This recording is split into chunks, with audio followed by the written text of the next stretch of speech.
Welcome to Out of the Box with Christine, the podcast for conscious entrepreneurs. Are you willing to step into your greatness? Are you ready to shine? Well, get ready, Truth Seeker. You're in for an amazing ride. And now, here's the host of the show, Christine Blosdale.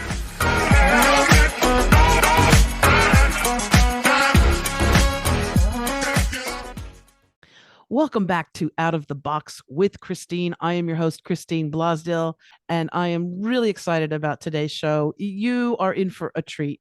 I met this young man just recently, and I am so happy. I feel like kindred spirits. I really do, even though we're thousands of miles away from each other. My guest today is the wonderful Howard Whiteson, who is known as the Charisma Coach. And he has worked with so many people and a small little outfit called Apple, right? You're going to tell us a little bit about the work that you've done for Apple. And one reason why I wanted to bring Howard on is, of course, to talk about the importance, if you're a coach or consultant, service provider, and you're doing video, how important the voice is and what you say, what you don't say, but what you say. And I'm also guilty of that number one issue that so many of us have, the uhs or ums, those type of things. We'll talk about that. But really, most importantly, and what I see happening with my clients and people all around the world, is this inability to make the ask. In other words, the sales, the pitch, and it's the dreaded pitch. We seem to have conjured up images of used car salesmen, and we're like, no, I don't want to do that. I can't be that. But Howard is going to help us with that and give us some really good tools to navigate how we can pitch our wares, pitch our services, and do it and sleep well at night. So welcome to the show, Howard. Welcome to Out of the Box with Christine. Oh, thank you so much, Christine. And thank you most of all for referring to me as a young man, because I'm young on the inside. But I do feel also, like you, that we are kindred spirits brought together by the power of the internet. And so I'm delighted to be here. Absolutely. Well, and also you had, as soon as I heard you speak, I went, oh, his voice. Because see, I was in radio for 20 plus years. And every now and then I'd come across someone and I'd say, oh my gosh, what do you do? Oh, I'm a chef. I'm a mechanic. I'm a this. I was like, you need to get on the radio. Your voice is beautiful. So as soon as I heard your voice, I went, oh, there's someone who understands and appreciates the voice and the power of our voices. Talk about how you got started in this business. First of all, the Charisma Coach. I love the idea of that, the whole concept. But how did you start in this business, working with people? So really, I started working with people when I was 9 years old. That's where my journey began, in a very famous market in London called Portobello Road Market, which had people really coming in from all over the world.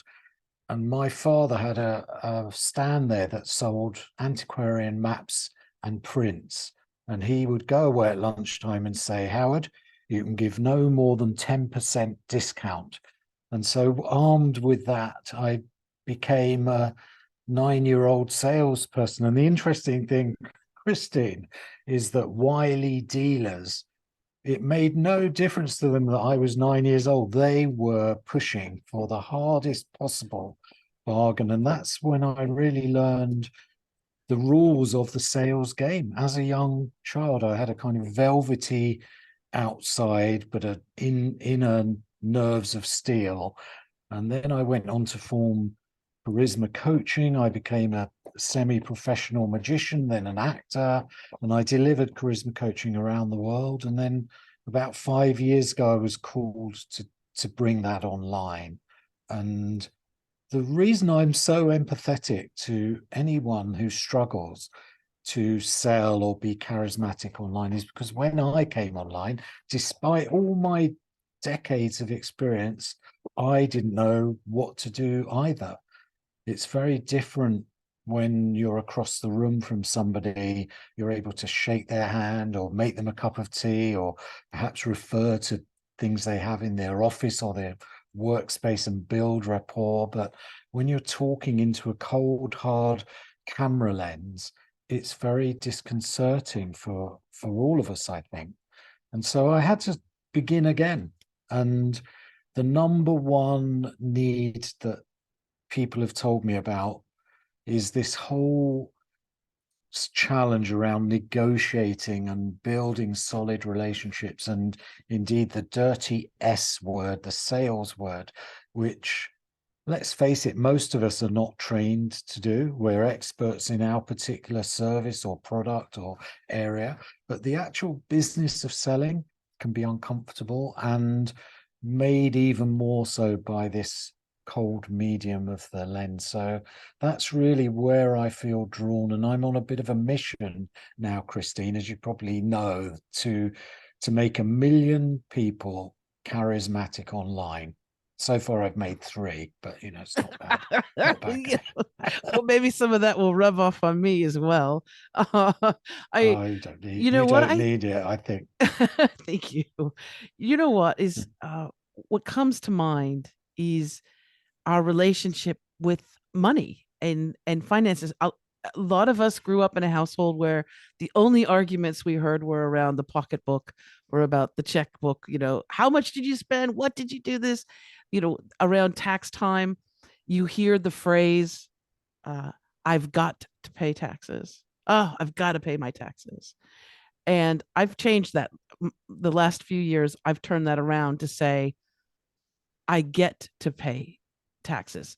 It's just a little change in a word. Right. But the idea is that at least I have enough, I've made enough of an income that I get to pay taxes, right? And I used to, back in the day when you wrote a check to the IRS, I used to write in the memo, in the little memo part, I would say, please use this money for peaceful purposes. And I would bless the check off and say, okay, this is going to be used for something positive. So I put a positive spin on it. But many of us have a bit of a scary relationship with money and finances. And then that the dreaded ask for money, or ask for in exchange. It could be even barter, but really it's that asking for the money. I remember as a kid, I hated to ask for my allowance. I thought it should be, if I have an allowance, I should just get it and I don't need to ask for it. But no, I did. I needed to, hey, do you think I could maybe possibly get my allowance? Hey. And so I think many of us carry that on into adulthood and into our professions as well. But how do you work with people to get them comfortable enough to say, you know what, I am worth this. This is what I charge, or maybe they're undercharging and they need to charge more. How do you work that with them? How do you get them comfortable with that? Yeah. Well, you've brought up 3 wonderful subjects, I think. One is the whole mindset around money itself. The second is asking for money. And then the third is undervaluing ourselves. And in a way, they're all linked. What I learned very young was that, and if people want to write one note down, it could be this: sales is a game. Now, it's a noble game. It's both an art and a science, but essentially it's a transactional game. And the most valuable thing I think of when I think of selling my own services is that word services. We're selling a service, and sales in itself is or can be a service. So rather than focusing on trying to sell somebody something, I try to provide a service to somebody, and that service primarily in a sales conversation is to bring them clarity. If I can bring that person a clarity about whether or not they should be focusing on an area I can help them with, first of all, or whether there are other priorities that should come first, that is a service. That's saved them perhaps months of wondering what they should do next. If we decide that we don't want to work together, but they go on to something very useful and productive that helps them, I've given them a service. So whatever the result of that conversation, if I've helped someone to become clearer about what their next best step should be, then I've given that service. So that's one mindset change that may be helpful to your listeners and viewers, Christine, just in terms of sales is clarity and clarity is service. When it comes to asking, I'm going to give you just a very quick trick, and you may laugh when you hear this, but I urge you to try it. And that's to write down for yourself just a few ways of asking, first of all. So let's just take, shall we go for it? Do you want to move ahead? Should we take the next step? There's many, many ways of asking. And put those into a nursery rhyme. And the reason for that is precisely what you said to me. These asking blocks that we might have very often go back to childhood and childhood problems around asking for money or around money in general in the family. And by putting it into a nursery rhyme, we just start to loosen up. And I'll just make one up as we go, which goes, shall we go for it? Why not do it? Let's put your name on it. Let's have a go. Want to move ahead. And you just start to lighten up around the whole process. You're smiling, I'm laughing. And again, without diminishing the importance of getting sales, we want to be as relaxed and as natural as we possibly can in those times where the client may be nervous and worried about moving ahead. And if we're nervous and worried about moving ahead as well, then it's ain't going to happen. If we're relaxed and we're not really focused on the result of the money, but more on providing service and making light of those kinds of asked questions, that can help a lot. And then the undervaluing. So one thing I recommend everyone does is something called return on investment, often shortened to ROI, where as best as you possibly can, you write down the monetary value of what it is you're doing, not just in the immediate term, but in the medium and even the long term. Let's just say, for example, Christine, that you were an entrepreneur struggling with sales and your average client brought you in $2,500. And I could, over the course of 3 months, get you 4 clients. That's made you $10,000. And I'm going to charge you $3,000 for that. There's a very strong return on investment. Not only that, but with those skills that have helped you to bring in those 4 additional clients, you can then go on to bring in 8, 10, 12, 15 additional clients for as long as your career lasts. So if you multiply that out, then the value becomes very obvious. And it becomes obvious to me when I'm asking. And therefore, I can be very confident that what I'm doing has a real value for you.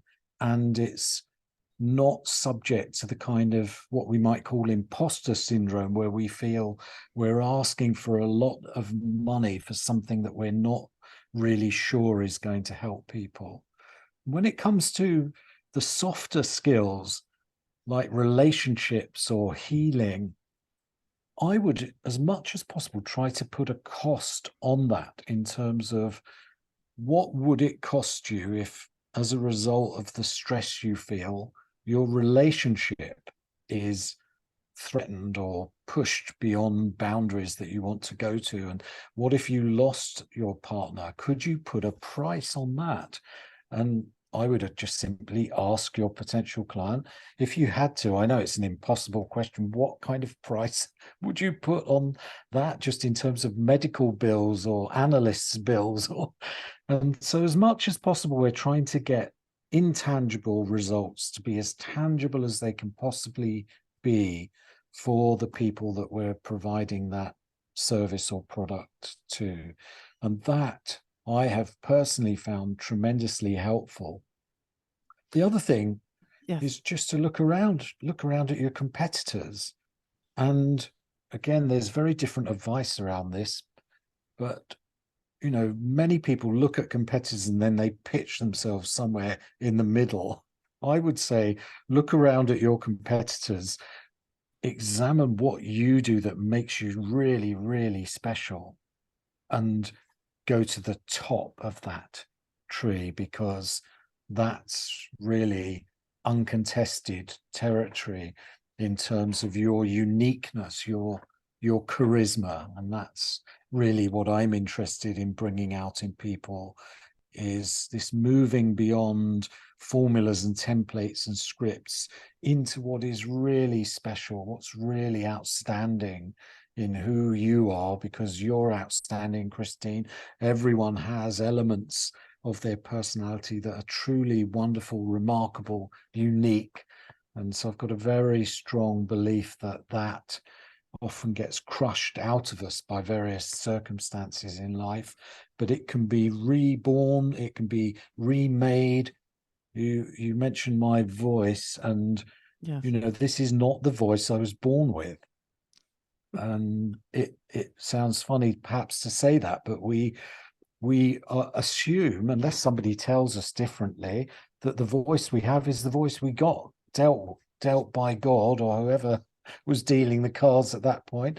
But our voices, like our personalities and like our approaches, can be changed and do change over time.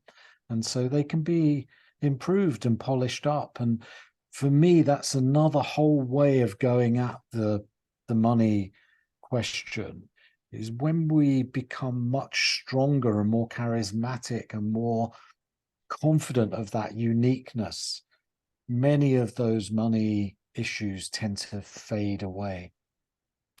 Oh, and what you were saying about earlier, I think it's really important to focus in on is the return on investment.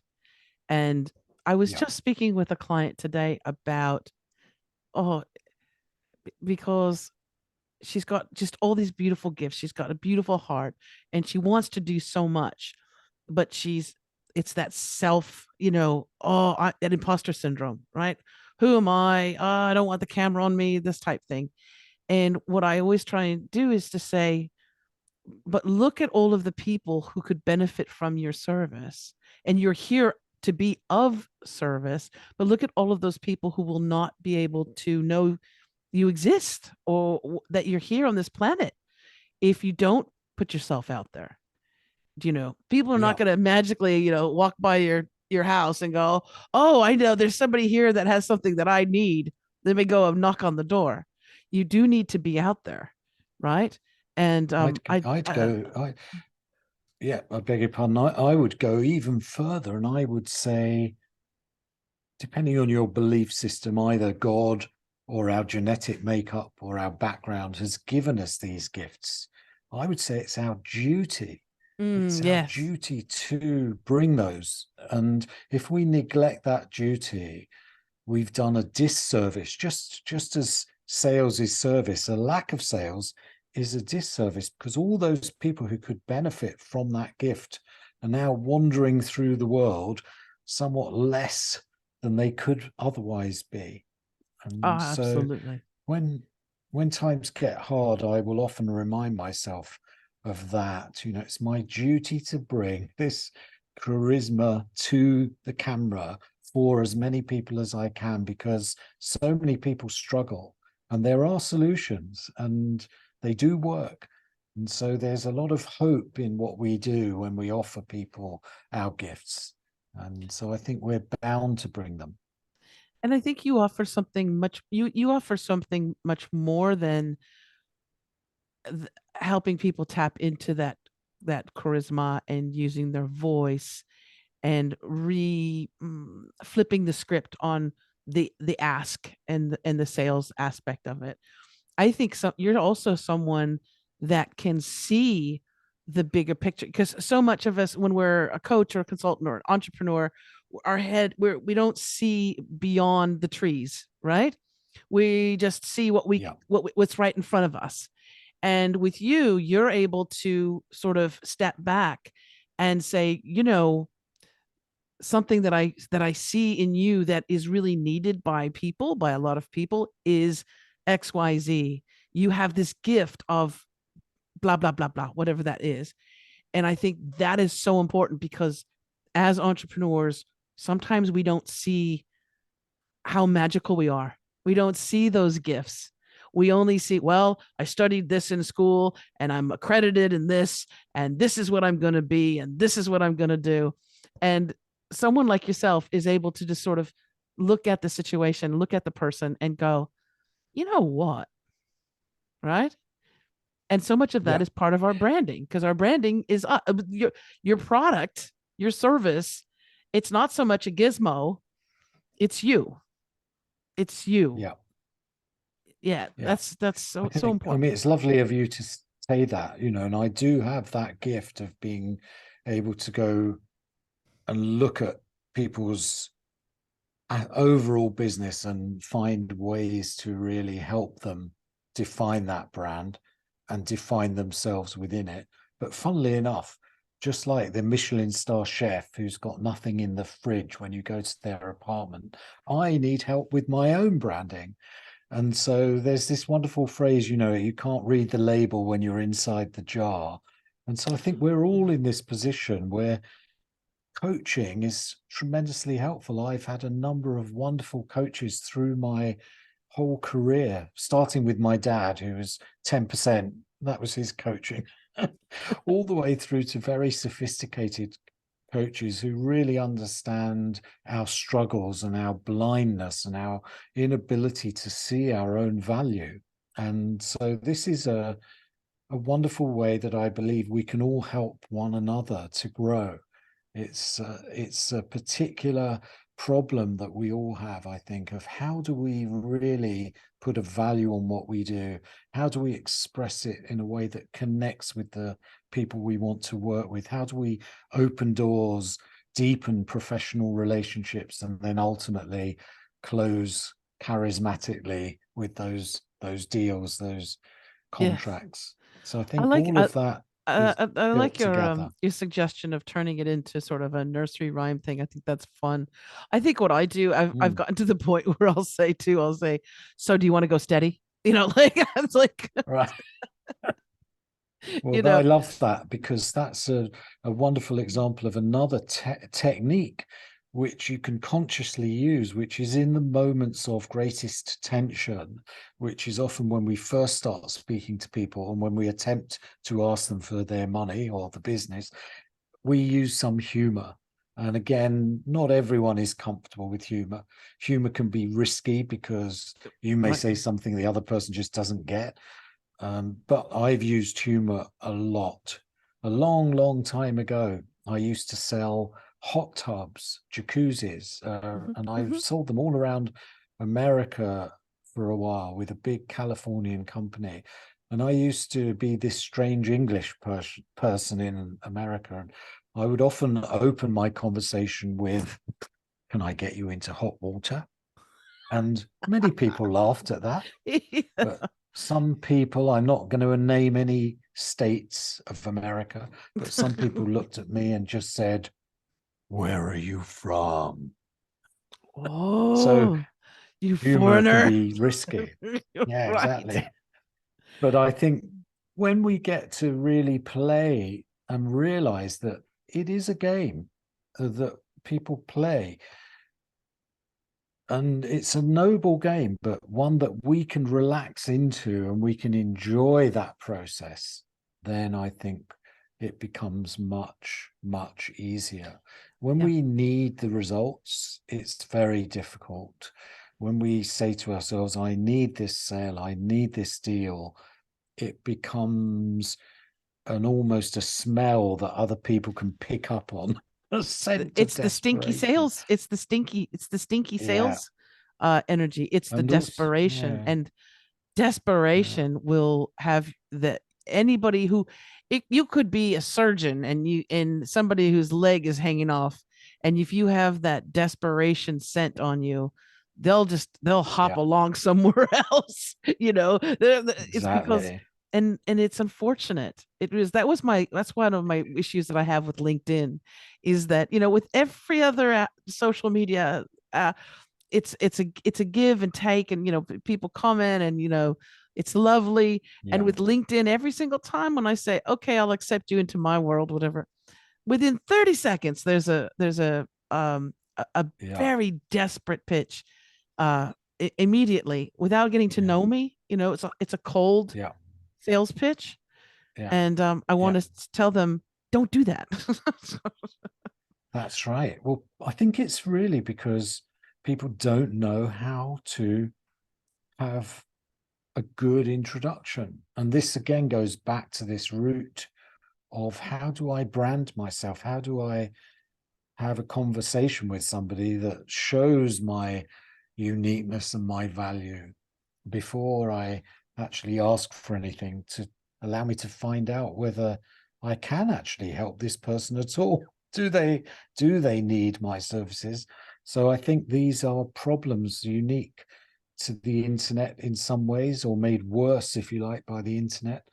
The other thing I think that gets people down a bit with the idea of sales is they see so much of that type of messaging, and so much sleaziness and pushiness, and frankly manipulation and fear of missing out. And we've all probably been manipulated, no, I have, into buying stuff that I thought, my God, what have I just bought?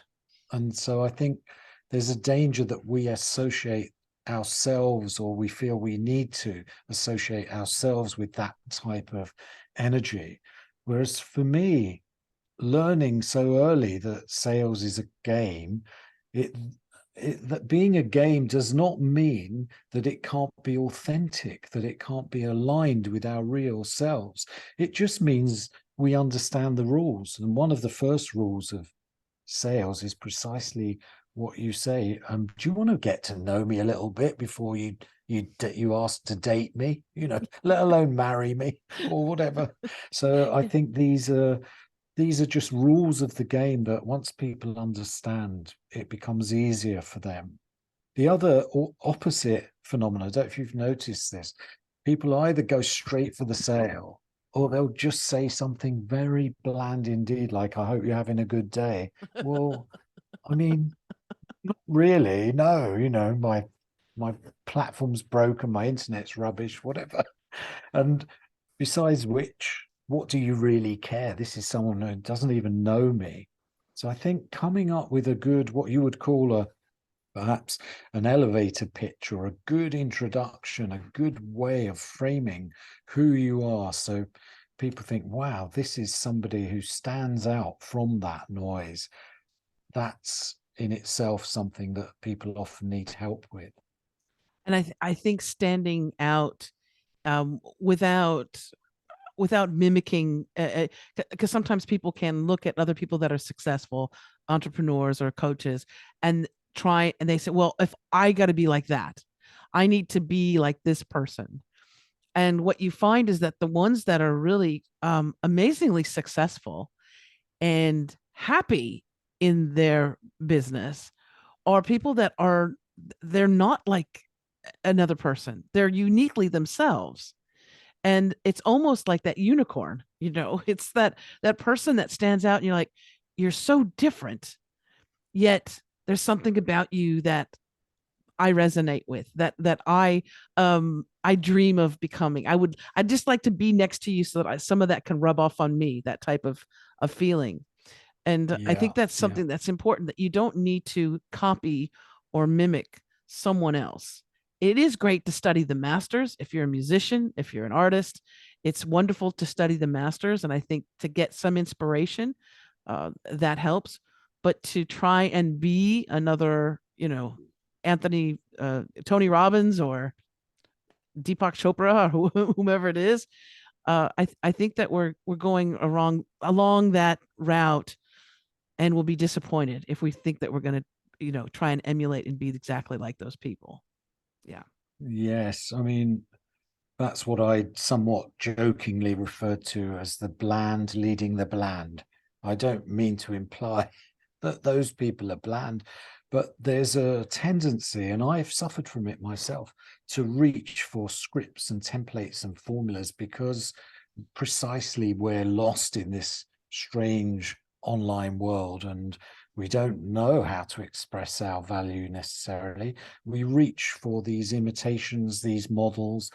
So if Tony Robbins produces a formula, the very best I'll ever get is to become a pale imitation of him. And I'm not, for one thing, I'm not 7-foot hulking guy with huge paws instead of hands. I'm a gentle English chap, basically, but with a steel interior.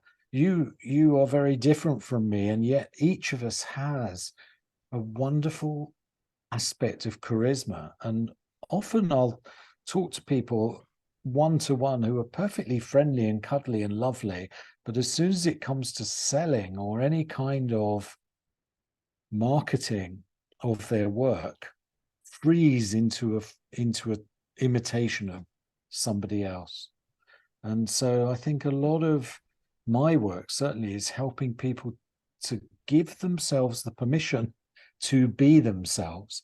And rather than authentic, I prefer the word aligned, because authentic is sometimes difficult for us. I think we're authentic with our partners. We're another authentic person, perhaps in business. We're an authentic person, maybe with our friends, with our parents. And this authenticity can be a shifting phenomenon. But when we're aligned with our deepest values, when we know deep in our heart that what we're doing is in its own way, small or large, going to change the world for the better, we have no problem expressing that aspect of self. We don't need templates or scripts or formulas. We or can funnels. breathe and live ourselves. Or- Well, no, I mean, I do have a kind of a funnel, but I think of it not as a funnel, because the idea of a funnel is putting sausage meat in and out the other end comes a sausage. Yes. It's people. So I think of it more as a people journey. You could argue that this is the beginning of a funnel, in that people are getting to know me for the first time. Yes. If they want to know more about me, they can find out more. So we do need to take people on a structured journey. And a considered journey. Oh, I love that. That Yes. allows them to discover us, and that allows them to decide for themselves whether or not they want to go deeper or go further with us, rather I think than that is so important. pushing them. And again, with the LinkedIn model, instead of just immediately, say, buy this, buy me, buy this. I think that journey is important. That's why I love doing public speaking. I love doing workshops, free workshops, or low cost workshops, where you get a group of people together, and it's a wonderful way for them to experience me and my style. And a lot of it, people say, oh, you're so funny, I had such a good time. And on top of it, they're learning whatever it is that I'm teaching. But I like that because people it's like being able to taste, have an appetizer before you sit down and pay for a full 4-course meal. So they get an idea of how I am, right? And I also get an idea of how they are, because I'm picky with who I take on as a client. I'm going to be spending my energy, my life force with that person. And so I want to make sure that it's that reciprocal, beautiful relationship, and not something that, I look at my calendar and I go, oh God, it's Debbie. I don't want to do that. I don't want to have that. No, we've all had Debbies. And again, this goes back to desperation Debbie we've had, where, we're scrabbling perhaps maybe at the beginning of our businesses, or times are hard and we'll just take on somebody because we need the money. And those types of relationships are very detrimental usually to everyone involved. And so I think part of the journey of getting to know you is also deciding whether am I committed to what it's going to take to change according to what you can give me, Christine. I can't accept your gifts unless I too am going to take the risk of working and bringing my gifts and going wrong and going down a blind alley and having to go back and do it again. And so it's a messy business in a way that again, some of the argument I have with this sort of funnel approach, this I can give you an exact, precise approach that's going to work in all instances, is that life is much messier than that and much more organic than that. Yeah. And so some of the exercises I've given you today, some people will love that and they'll be forevermore wandering around singing closing lines to the nursery rhyme. Someone else will be left totally cold and nonplussed and think, well, is that it? I can't use that. So I think really what we're trying to do on that journey is find whether that person can really give us what we need. And that takes time. It's not something we can necessarily judge immediately, particularly with something as complex as building an online business and bringing charisma to the camera. It takes time to establish, and there's plenty of video coaches out there.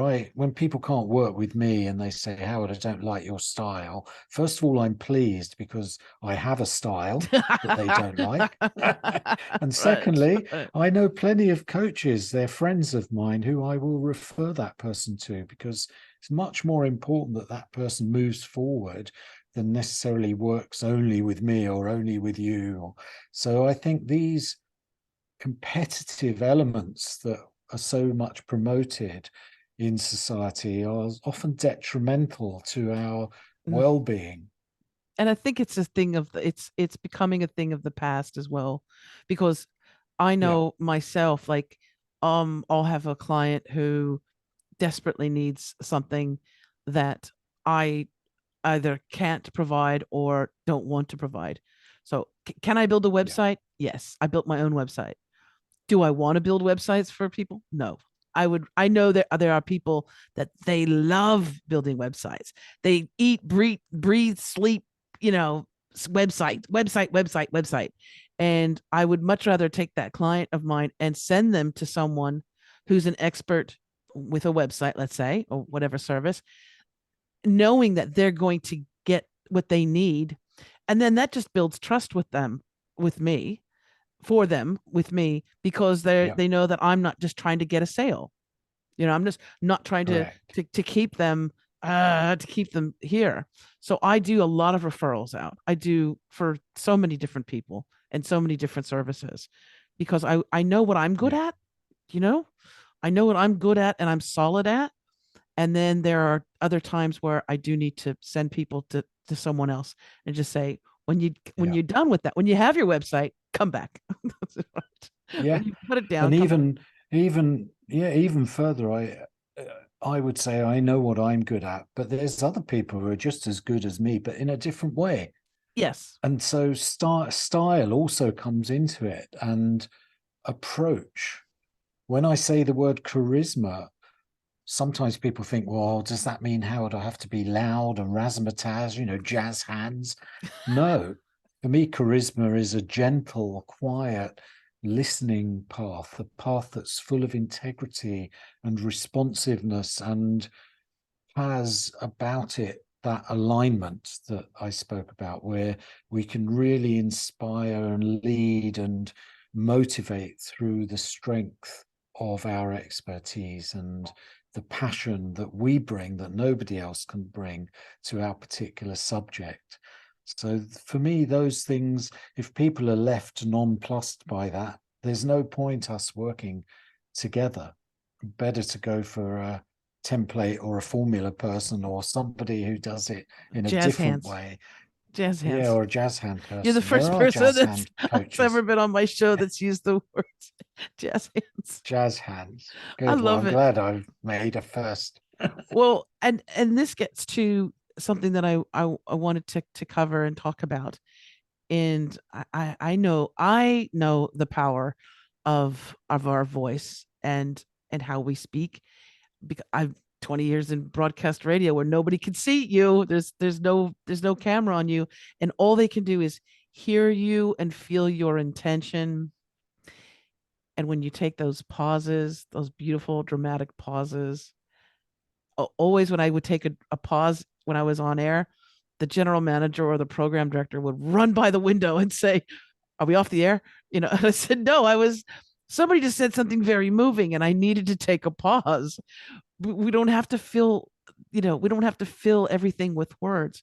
But can you talk about the importance of our voice when we're communicating, either on a video for doing a video for TikTok or Instagram, but also when we have those moments, maybe those consultations, those strategy sessions, those first calls, the importance of our voice and how we come across? Because I think this is something a lot of people are not aware of, and they need to be. They need to be.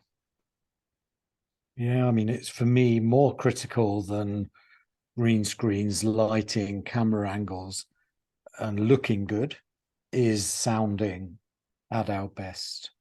And I'm fortunate to have had a professional performer's training in vocal techniques. And the beautiful thing about it for me is that our voices, as I mentioned before, can be changed. And they can be changed without a great deal of effort, but it has to be done correctly. This is not something you want to go to the social media channels to look up. How do I change my voice? And I'll give you just one example of somebody who learned wrongly, and that was, God bless her, love her or loathe her, Margaret Thatcher, who used to be the Prime Minister of England. And her voice was lowered by an octave, but it was lowered by an octave by basically her PR agents, who said, you've got to lower your voice if you want to run the country and speak with authority. So she lowered her voice, but she damaged it permanently in the process. So caveat emptor, buyer beware. Go to a professional voice coach like myself, or there are many of them, to learn how to breathe correctly, how to resonate. So we're using the bone structures in our skull largely to give our voices a wonderful richness, how to project so we can reach through the camera lens right into the hearts and minds and souls of our listeners and clients. Those three elements, in fact, I've put together in a free video series that I'll be very happy to share with your listeners. That would give somebody a very strong foundation. And the beautiful thing is that just in a couple of weeks, you'll notice your voice is changing. It's getting deeper. It's getting more rounded, more mellow. There's more of a tune to it. You mentioned one of the most important factors, which is silence. Again, it's a part of my world, part of a game, in a sense that it's like a spice on top of a curry, that just that extra spice. We want to be careful how much we use it. But at certain critical moments, as you mentioned, a particularly emotional moment on the radio, or a particular moment where somebody is thinking something through, we give them the space to breathe, to think it through, to feel that emotion, and to perhaps feel some of the implications of that without constantly hammering away one thing after another, so people don't really have a chance to think or remember anything. So I think for me, breathing diaphragmatically, rather than when we get tense and nervous, we tend to breathe from our chest or up here or in our nose, or we may go very high pitched, all these problems. We may sound monotone and wish our voices were more colorful. All of these can be corrected. And so for me, that's a wonderful message of hope for any of your listeners who feel my voice is boring, it's dull, or as you mentioned right at the top of the show, I've got ums and ahs. These things can all be cured, literally taken away entirely. And I know, because I've done that, and I've done that for many hundreds of my clients from around the world, including, as you mentioned, people at Apple. So it's a a powerful instrument, our voice. It's like an instrument in an orchestra where our body, our voice, our minds, our hearts all go together. And so just to go back in a way to what we were talking about closing and about asking for a sale, we can also, as well as the mindset approach, we can also approach it purely from a vocal point of view and allow our voice to feed back and influence our own emotions. So once we learn how to play the tune of our voices to its best effect, we can then harness that power to influence our emotional being and in turn the emotional being of people who are listening to us, watching us, responding to us. So it becomes an incredibly powerful tool. It is an absolutely powerful tool. I just did an example last night. I was at a networking event, and there were some wonderful speakers up, and the audience were asking different questions, and some would just stand up and they had a microphone, but they would just stand up from where they were, and they would just kind of not yell out what they were saying, asking questions, but they didn't have a microphone. And then some did have a microphone, and they would still talk like kind of like this and this. And when it came to me, they said, "Any other questions?" And I said, "Yes." And she said, "Do you want the microphone?" I said, "Oh, yes, I do." I said, "Yes, I do." And I just brought that puppy right up to my mouth, and I asked my question, and I spoke in a way like this, sort of like directly into the microphone, and asked them a question. And I swear, you could have seen all these it was 100 women, all of their heads whipped around. They were like, "Who's that voice? What is that?" Because I spoke with, well, charisma, right? But I spoke with authenticity and confidence. And I spoke clearly into that microphone. And I'm used to hearing my voice, so I know, I know the level of where to take it. But that got so many heads spun around. And then after that, I had about 3 women come up to me and hand me their business card and say, I don't know. I just need to talk to you because I don't know who you are, but I really need to talk to you. And so that was just in a small little example about the power of the voice. And as I do podcast coaching as well, helping people with creating their podcast and their vodka videos. And I tell them all the time, it's so important to pay attention to your voice and the way in which you use it. Because if you're doing a podcast, that's all they're hearing. I mean, that's all they're getting is your voice. Yeah. Right. That's right. It's massively important. I can't overemphasize it. And for me, the additional discovery was very critical that our voice is linked inextricably to our alignment, our integrity, our honesty. And the more we can expand the range of our voice, the more of ourselves we can bring to that voice. And so there's this wonderful positive loop where our voice improves, and I wouldn't say our personality improves, our personality comes out more and more clearly because we're able to paint different colors with our voices that previously we'd been restricted by, perhaps vocally, that restricted us emotionally and psychologically. So for me, there's a wonderful release that happens when we learn how to harness the power of the voice that affects many other aspects of our being. I didn't even think about that. You are so true. And how we maybe at times in our life have been afraid to speak up, right? Or have had our voice, shh. What do they said? What do they used to say about kids? You should be seen, you're not heard. Ooh, that's cold. Cold. Also, I'll give you just one anecdote if we've got time for it. Absolutely. From my school days, we used to have a huge assembly hall, and my very first music lesson was the music teacher was sat at a piano at the far end of the hall. All these little kids, I guess we were 8 or 9, were lined up at the other end, one by one. the kid had to walk all the way across that assembly hall to the piano. The piano teacher then went ping and played one note on the piano, and the child had to sing that note. If the child went ping, the music teacher said, "You can sing." The child went back, happy as Larry. If that child walked all the way across, went ping, and the child went bong, "You can't sing." And they walked back across that whole assembly hall in tears, knowing from that moment on they couldn't sing.